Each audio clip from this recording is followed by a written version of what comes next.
दोस्तों, कैसे हैं आप लोग। मैं ठीक हूँ। कल मैंने पढ़ा था अनुच्छेद राइट टू फ्रीडम यानी स्वतंत्रता का अधिकार। आज मैं फंडामेंटल राइट्स के तहत पढ़ूंगी article 20 protection in respect of conviction for offences. अनुच्छेद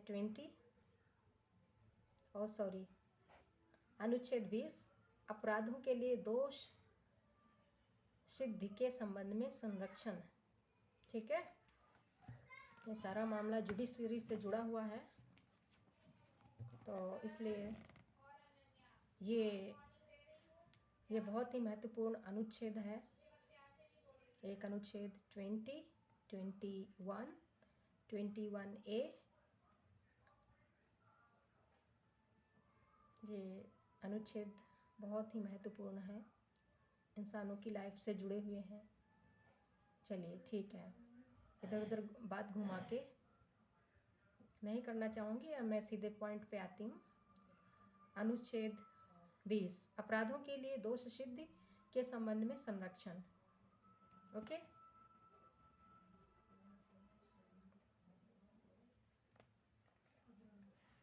तो क्या कहता है ये आर्टिकल 20 पढ़ती हूँ। Article 20 protection in respect of conviction for offences. Number 1, no person shall be convicted of any offense except for violation of a law in force at the time of the commission of the act charged as an offense, or be subjected to a penalty greater than that which might have been inflicted under the law in force at the time of the commission of the offense। इसको पढ़ने में बड़ा मज़ा आता है, इसको मैं दोबारा पढ़ती हूँ, समझना अनुच्छेद 20 क्या कहता है। आर्टिकल 20 कहता है protection in respect of conviction for offences. Number 1, no person shall be convicted of any offense except for violation of a law in force at the time of the commission of the act charged as an offense, or nor be subjected to a penalty greater than that which might have been inflicted under the law in force at the time of the commission of the offense। Number 2, no person shall be prosecuted and punished for the same offense more than once। Number 3, no person accused of any offense shall be compelled to be a witness against himself। Article 21 protection of life and personal liberty। No person shall be deprived of his life or personal liberty except according to procedure established by law। 21A right to education।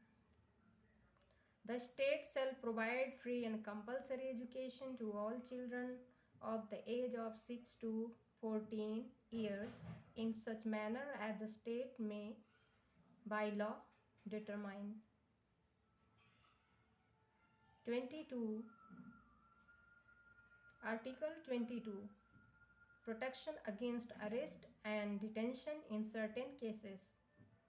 Number 1, no person who is arrested shall be detained in custody without being informed as soon as may be of the grounds for such arrest, nor shall he be denied the right to consult and to be defended by a legal practitioner of his choice.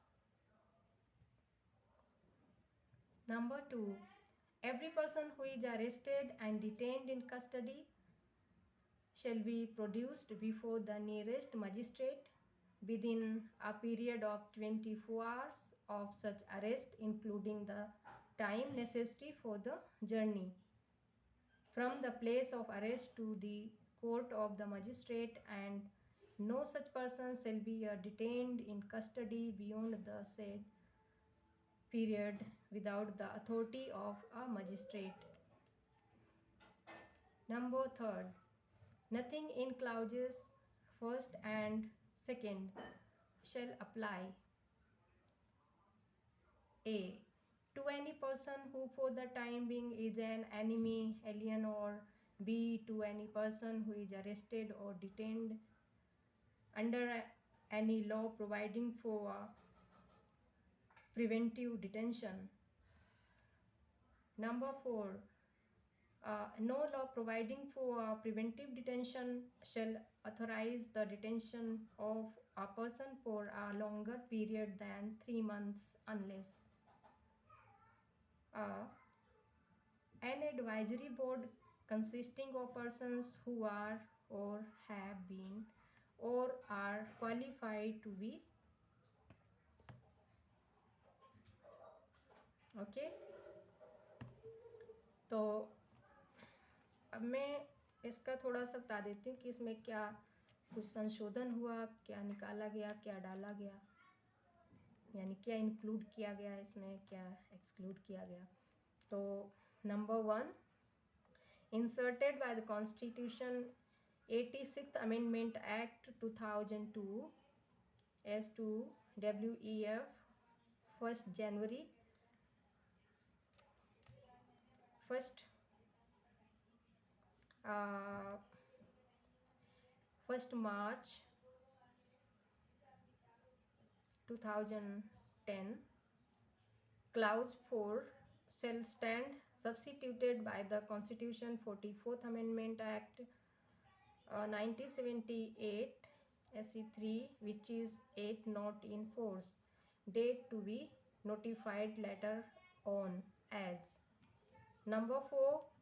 No law providing for preventive detention shall authorize the detention of a person for a longer period than 2 months unless an advisory board constituted in accordance with the recommendations of the Chief Justice of the appropriate High Court has reported before the expiration of the said period of 2 months that there is in its opinion sufficient cause for such detention, provided that an advisory board shall consist of a chairman and not less than 2 other members, and the chairman shall be a serving judge of the appropriate high court, and the other members shall be the serving or the retired judges of any high court.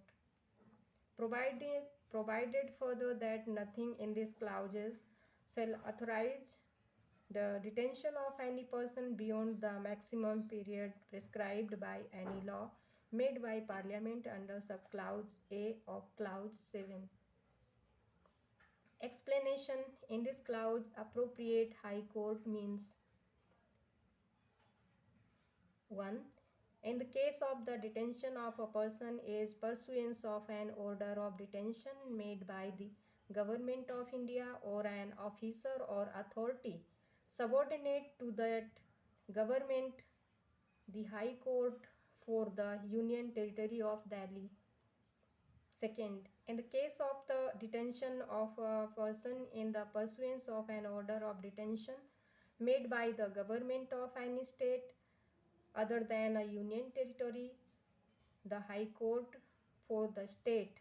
And third, in the case of the detention of a person in pursuance of an order of detention made by the administrator of a union territory or an officer or authority subordinate to such administrator, such high court as may be specified by or under any law made by Parliament in this behalf. अब मैं हिंदी में पढ़ती हूँ।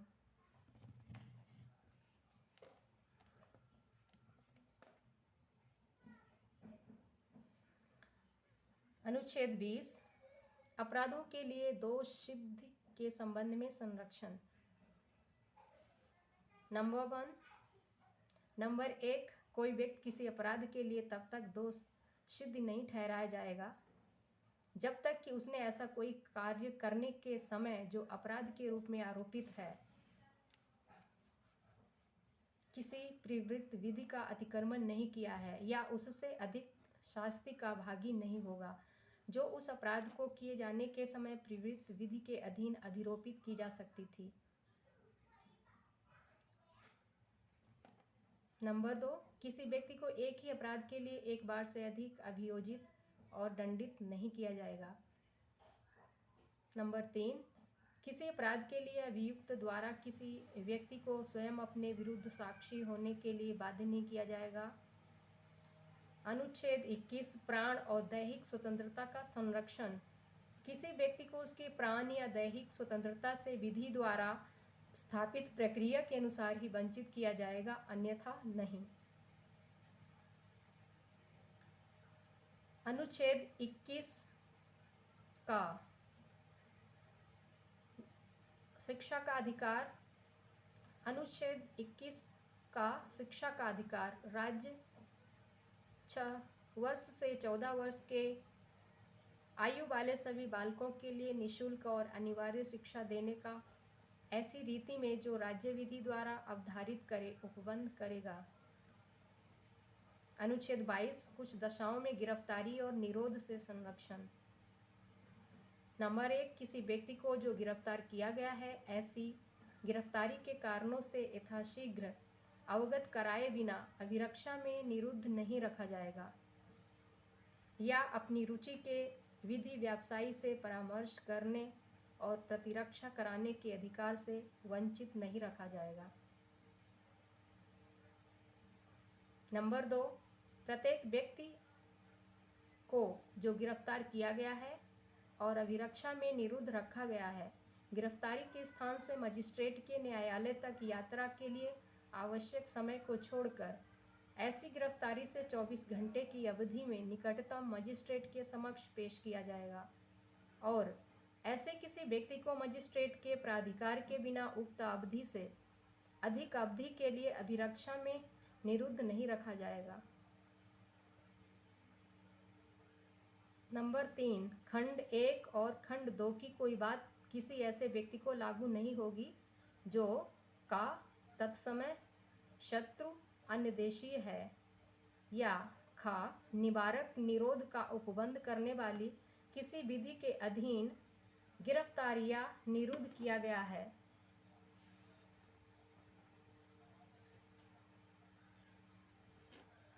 Number 4 निवारक निरोध का उपबंध करने वाली कोई विधि किसी व्यक्ति का 3 मास से अधिक अवधि के लिए तब तक निरुद्ध किया जाना प्राधिकृत नहीं करेगी जब तक कि का ऐसे व्यक्तियों से जो उच्च न्यायालय के न्यायाधीश हैं या न्यायाधीश रहे हैं या न्यायाधीश नियुक्त होने के लिए अहरित हैं। अब नंबर 1 संविधान 46वां संशोधन अधिनियम 2002 की धारा 2 द्वारा 1/4/2010 से अंतः स्थापित संविधान 44वां संशोधन अधिनियम 1978 की धारा 3 द्वारा अधिसूचना की तारीख से जो कि अधिसूचित नहीं हुई है खंड 4 के स्थान पर निम्नलिखित प्रतिस्थापित किया जाएगा। नंबर 4 निवारक निरोध का उपबंध करने वाली कोई विधि किसी व्यक्ति का 2 माह से अधिक की अवधि के लिए निरुद्ध किया जाना प्राधिकृत नहीं करेगी जब तक कि समुचित उच्च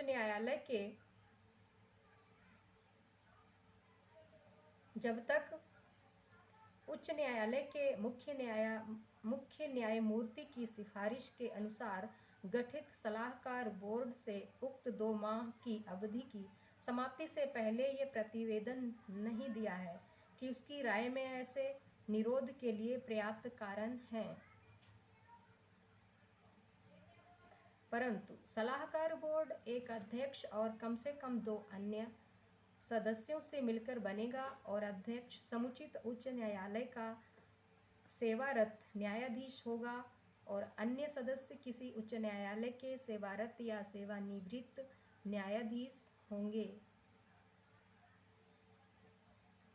नंबर 7 के उपखंड का के अधीन संसद द्वारा बनाई गई विधि द्वारा विहित की जाए। स्पष्टीकरण, इस खंड में समुचित उच्च न्यायालय से अभिप्रेरित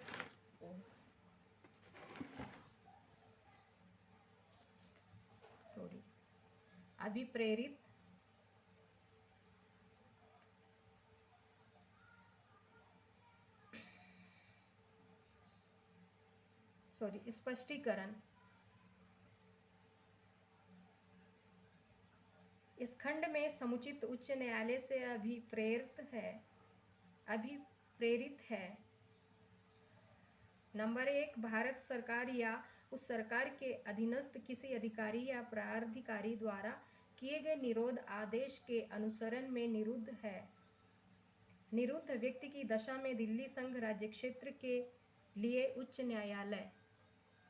नंबर 2, संघ राज्य क्षेत्र से भिन्न किसी राज्य सरकार द्वारा किए गए निरोध आदेश के अनुसरण में निरुद्ध व्यक्ति की दशा में उस राज्य के लिए उच्च न्यायालय। और नंबर 3, किसी संघ राज्य क्षेत्र के प्रशासक या ऐसे प्रशासक के अधीन किसी अधिकारी या प्राधिकारी द्वारा किए गए निरोध आदेश के अनुसरण में निरुद्ध व्यक्ति की दशा में वे उच्च न्यायालय जो संसद द्वारा इस निर्मित बनाई गई विधि द्वारा या उसके अधीन विनिर्दिष्ट किया जाए।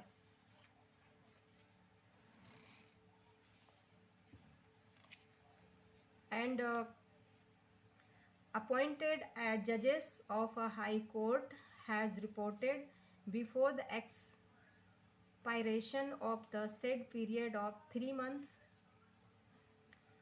that there is in its opinion sufficient cause for such detention, provided that nothing in this subclause shall authorize the detention of any person beyond the maximum period prescribed by any law made by Parliament under subclause B of clause 7, or B, such person is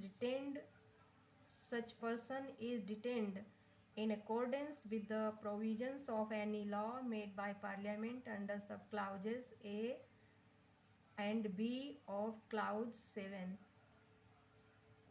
number 5 यानी number 5th, when any person is detained in pursuance of an order made under any law providing for preventive detention, the authority making the order shall as soon as may be communicate to such person the grounds on which the order has been made and shall afford him the earliest opportunity of making a representation against the order.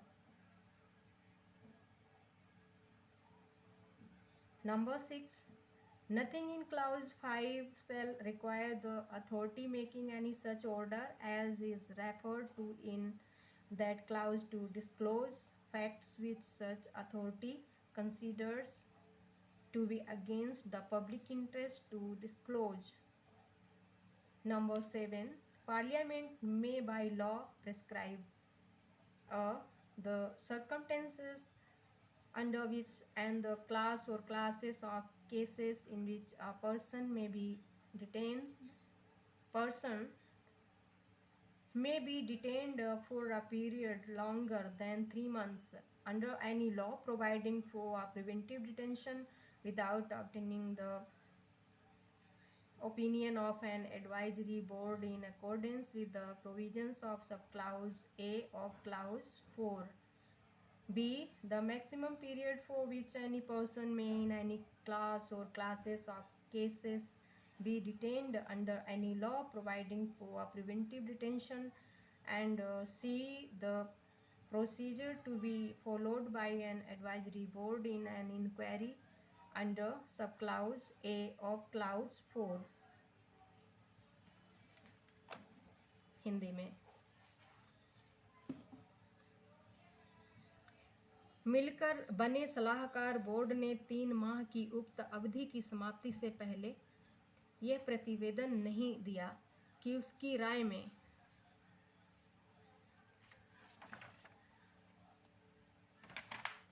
मिलकर बने सलाहकार board ने 3 मास की उक्त अवधि की समाप्ति से पहले यह प्रतिवेदन नहीं दिया कि उसकी राय में ऐसे निरोध के लिए पर्याप्त कारण हैं, परंतु इस उपखंड की कोई बात किसी व्यक्ति या उस अधिकतम अवधि से अधिक अवधि के लिए निरुद्ध किया जाना प्राधिकृत नहीं करेगी। जो खंड 7 के उपखंड खा के अधीन संसद द्वारा बनाई गई विधि द्वारा विहित की गई है या खा ऐसे व्यक्ति को खंड 7 के उपखंड का और उपखंड खा के अधीन संसद द्वारा बनाई गई विधि के उपबंधों के अनुसार निरुद्ध नहीं किया जाता है। नंबर 5, निवारक निरोध का उपबंध करने वाली किसी विधि के अधीन किए गए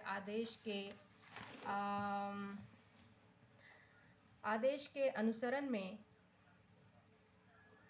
जब किसी व्यक्ति को निरुद्ध किया जाता है तब आदेश करने वाला प्राधिकारी यथाशक्य शीघ्र उस व्यक्ति को यह संसूचित करेगा कि वे आदेश किन आधारों पर किया गया है और उस आदेश के विरुद्ध अभ्यावेदन करने के लिए उसे शीघ्र अवसर देगा।